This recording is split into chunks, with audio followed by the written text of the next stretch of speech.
Thank you for staying with us. It's our home stretch, but I need to read this tweet before we get into the conversation. So Victor did reply. I asked a question to Victor about the drain thing. He says that Mr. Shodende is correct, but then says we don't have to wait for 2 hours for the waters to recede.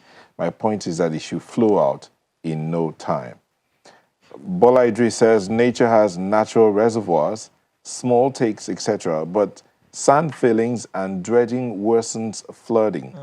Example, Alakbere or Shoki reservoirs are being sand filled, bringing 2 to 3 feet floods on the road and 2.5 hours gridlock between K2 and the Shoki bridge. That's coming from Bola Idris. Finally, you have something? No. Well, even Houston gets flooded, but you can say it is due to blocked drainages. That's joy forever. Yeah, even Houston, and Houston is not exactly a wetland.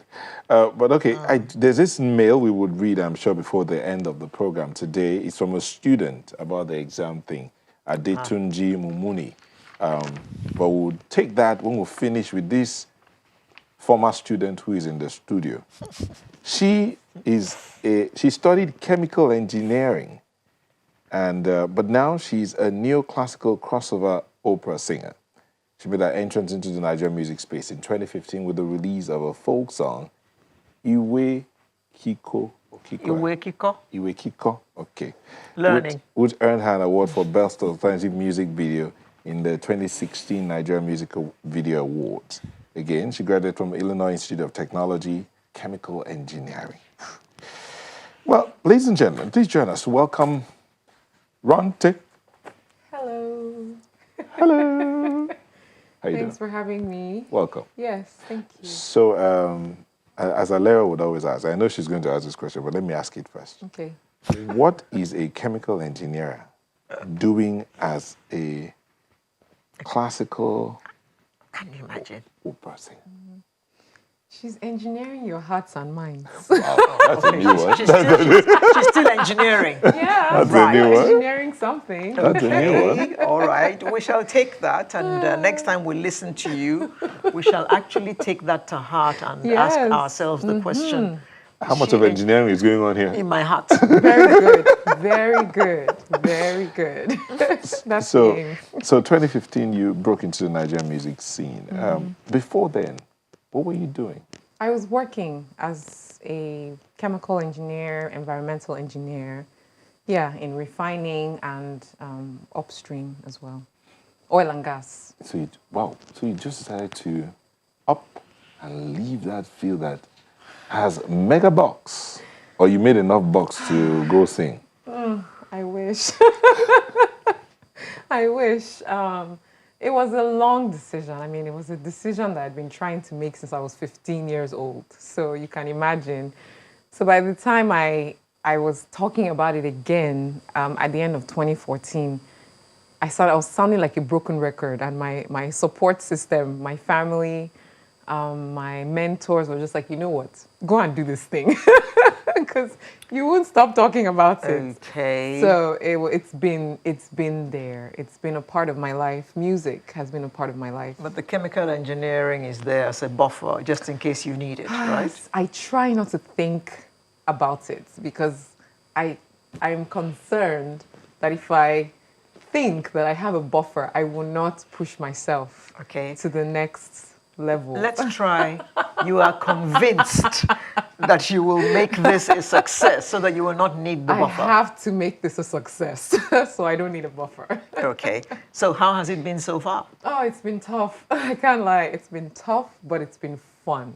You know, it's one of those Fun things. is not enough. You got to be able to make a living. Yes, I agree. Fun is not enough. And so what has happened, like I said, even though I'm engineering hearts, and I'm also looking at new ways to make an impact, make money, and just be useful in this realm of music. So it has really challenged me to use all my senses, really, to be honest. And I think for me, that's fun. You know, learning, not knowing, you know, the next step fully, and just kind of jumping out by faith and just, determination and all that. It's been a fun ride. I can't lie. It's been a fun ride, and it's been very challenging. Has it been worth it? So far, yes, it has. Okay. And what ends up And happening? I'm talking about worth it both financially Financially. and emotionally Yes, for you as a yes. person. So what ends up happening? It's a trend that I'm now noticing a few years into what I'm doing is it comes in spells, right? So there'll be a dry spell, and then I start to fret, like, oh my goodness, I might made the wrong decision, and then something will happen, and it will just be like, what do you call it? Is it a windfall, or it will just validate that you're on the right track. Easy street. Yeah, you're where you need to be. So why are you fretting? Just like at the tail end, where you're just like, oh, can I still? Like this COVID-19 period, and it's just like those first 2 weeks of lockdown. It's like, what? All my plans, performances, this and that, bookings, plans for this summer to go and sing in Berlin, this and that. All the knots were all shaky, but then I get a call. Yeah, it wasn't about money or anything, but it was about doing something that was going to, put a smile on people's faces, get me out of my house, for a change. I went to sing. There were 2 calls. One was to sing at an isolation center, the Onikon Stadium. That's certainly engineering hearts. Yes, I tell you. I mean, it was mega fulfilling, I must tell you. And then the second one was to record Amazing Grace in the style of something that Andrea Bocelli had done in Italy, like a prayer over Italy, and then do it like a prayer over Nigeria. So come on, you see those things and you're like, why am I complaining? I get to do these kinds of amazing things. If not satisfactory for you, they're satisfactory to other people, and it brings joy to other people. Exactly. So let me take you back a bit. When you decided that, okay, you know what? And thank God for support system that says, go ahead and do this. You came out with that song, you were Kiko, right? But in the video, a little boy says, when I grow up, I want to be a farmer. And everybody laughs at him. Was that your story you were telling? Yeah, I mean, so at first, to be honest, Iwekiko came about because I was desperate to find something that I could connect with and that I felt that my Nigerian audience could connect with. Because up until that point, I was mainly performing classical music on stage. And I just felt it was time to do something else. And I had promised my support system, that I wasn't going to put myself in a box and just say, okay, this is all I'm doing. I'm just doing my classical music, my first love, and I'm not going to venture out of that genre. So this was my challenge to myself. And then Kobam's Asuko, a dear friend, came up with this brilliant idea. Why not do a remake of a folk song? And by the time we started working on it, it was the right fit. It felt perfect. It fell into my voice. I mean, classical musicians, we get crazy about our voice and all kinds of things. So it was just perfect. And then by the time the song came out, it was so nostalgic. Everybody loved it. Everybody that heard it loved it. Even till today, I still get comments. So it kind of healed 2 birds, so to speak. Okay. You didn't kill two No, I birds. didn't kill. I killed. Okay. But classical music in Nigeria, Yes. tell me about that. Oh gosh, the way you asked that question, you've already answered the question. No, I haven't. Because there's some people who appreciate classical music. Yes, And you're those right. who do are very passionate about it. Yes, indeed. But it's a small audience in It is. Nigeria, isn't it? It is. Yeah, It's so how are quite you small. getting by doing that kind of music? Yeah, so for now, it's not completely self-sustaining. Classical music is not completely self-sustaining. And so it does help that I'm able to do all these other styles and function in other, other arenas of music. So I can go sing in an Afro-pop concert and I won't be kicked off the stage, But literally, but I think that it's all about exposure, It's all about educating my people, so to speak. It's all about just letting them know that this is also something, and this is something that a few people are passionate about, and more people can become more passionate about when they hear about it. But for instance, if I have a concert and I send a proposal to, say, a company. Now we're getting into the financials. They're like, sorry, I can't put my brand on this concert because how many people are going to come? How many people like classical music? So that's where it really gets very, very dicey and tricky. But over the years, I've met people that I didn't even think would love classical music say, wow, what is that thing? You know, some people come to me in pidgin, like, that thing where they sing is sweet though. I like it. I remember one guy in TFC one day. I think I opened my door as my music was playing or something like that. And he said, that thing you're playing is sweet though. I said, see? I told the person next to me, like, see, people love this stuff. We just need to get it to them. So that connection needs to happen. Yeah, a lot of people are not actually exposed to that kind of music. No. So maybe if that's they my work. they would appreciate it more, right? Exactly. I 100% believe it. Otherwise, I wouldn't be doing it. So you were saying something about your engineering hearts and minds. So do you sit down to do engineering drawing on this one? In a way, I remember like the isolation center experience, coming up with the song selection. It was hard. It was like I had to think about it deeply and see the progression of the songs and see how do you get these people that have been basically locked up in this place for and depressed. and depressed for no real fault of theirs. How do you just get them to come alive? So yeah, it's a lot of thinking goes into this work. Okay, tell me. In classical singing. Sorry. Oh, that was funny. In classical singing or opera singing, as the case may be, you said something about we're very particular about our voice. We are. Okay. So what do you do to keep your voice? Because you're not sounding like you sing. Now you're talking. Yeah, I know you have singing voice and talking voice, right? Okay. So what do you do to keep your voice in that state? If I tell you, then you have to pay me. No, he's not about to start I'm singing. not about to start. I promise you. So in general, classical singing is a very fine art and very perfection based. You have to keep fit, keep your voice fit. You know, you have your daily exercises that you do for your voice. How do you exercise your voice? How do you train your voice? How do you train your voice? How do you exercise your voice? It starts with your breath. You train your breath to be able to do powerful things.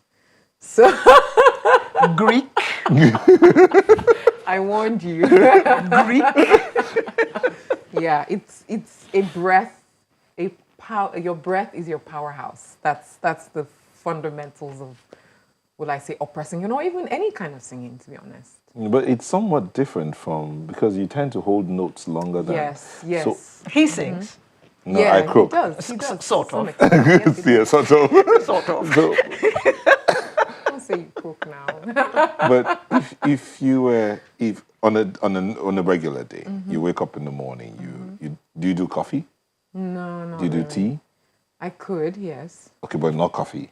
No, that doesn't affect my voice. It's just my personal preference. Then you run? I could run, yes. Running will help me to increase my breath capacity, yes. And you eat raw eggs?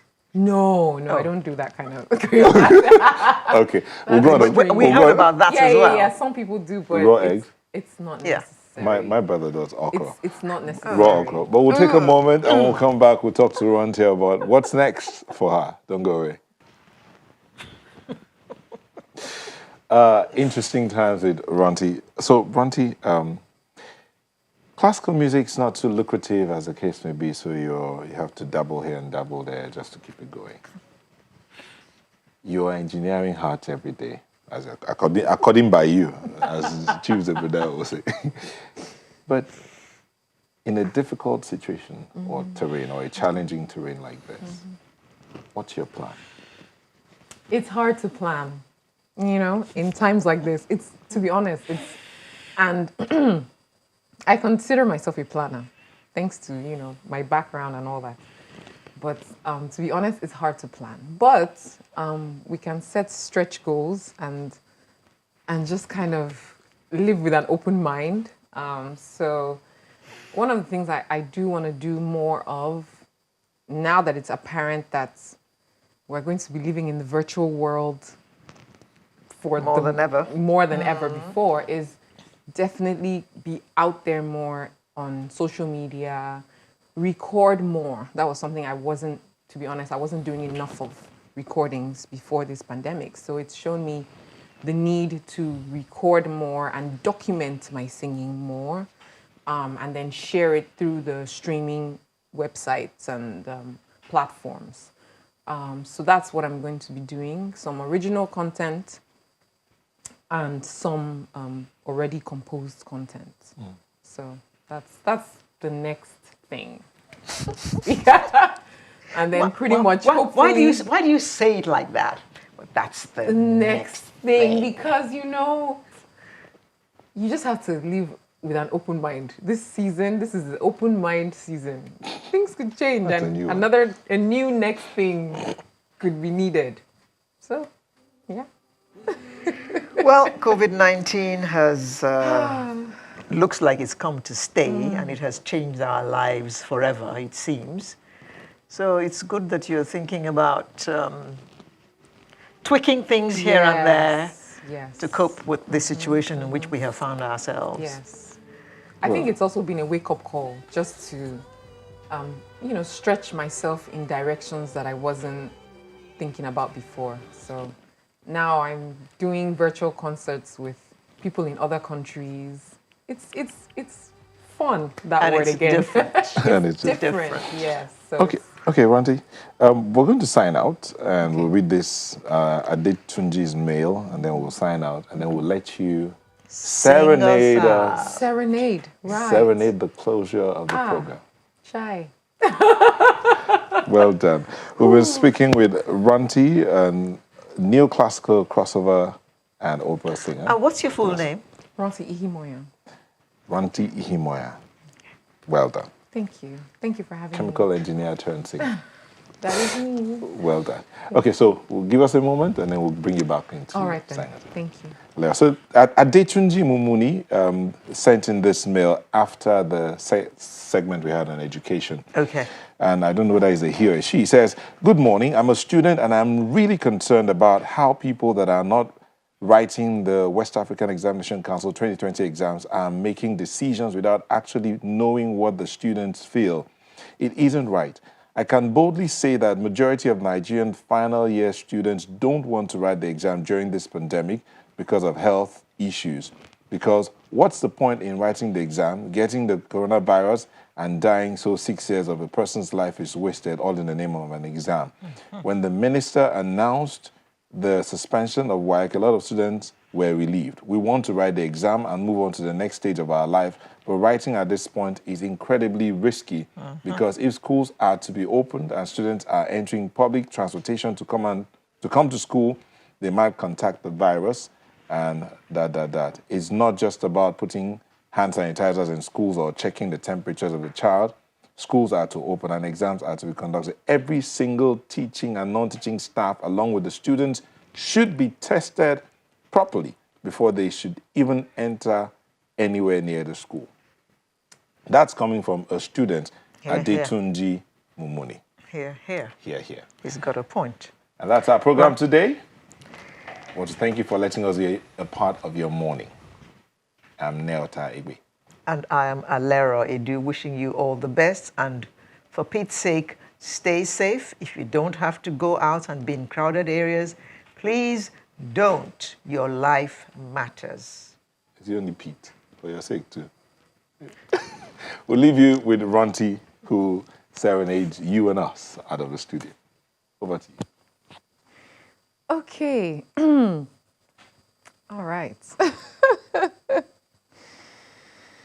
Summertime